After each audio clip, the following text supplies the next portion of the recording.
if you're talking overall health, like I said, again, the whole stress component is so, so big um, in regards to health, and people don't realize digestive health.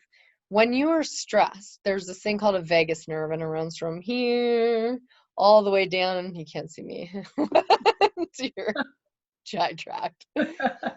Well, there's a thing called fight or flight. So it's called your sympathetic nervous system. And when you're stressed, so in the old days, that would mean like running from a saber-toothed tiger, or your husband's chasing you, or you're chasing your husband, or something to that extent. So, I mean, it'd be a significant stressful event, whether it's a run, freeze, or fight. What happens, your blood is shunted to other parts of your body. So it's going to go to things that are going to help you run or fight. And so then what happens with your gut, it slows the motility down. When that happens, so your gut bacteria in your bottom GI tract, your colon, are supposed to remain down there. They're not supposed to come up into the little small intestine. And when you're in major stressful situations, what can happen is all that motility slows down, so it can decrease, or it increases the migration of those bad, well, they're good bacteria in your colon, not so good in your lower intestine or small intestine. And then it increases, what happens then is it can cause more gas, bloating, things that shouldn't be there, because that's not the normal state of things.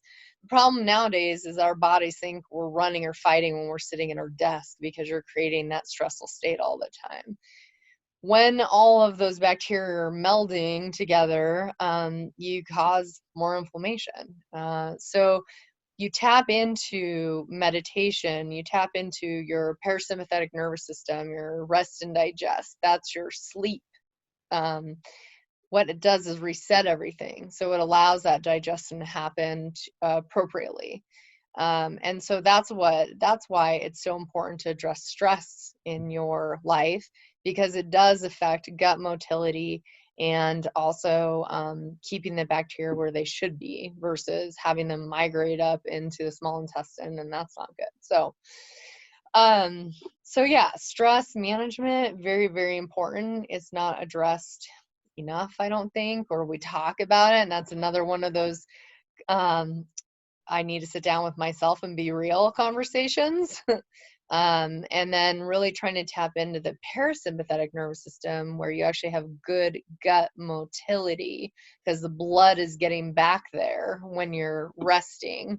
And peristalsis, which means it's pushing everything out that it needs to push out. So when you have high stress, you can either find yourself constipated because it's not pushing, or you can find yourself going the other way. And that is because everything is trying to push it out, so that your body doesn't have to actually work on the intestine when it's trying to run away. So that's why stress and addressing that is super important in your overall health.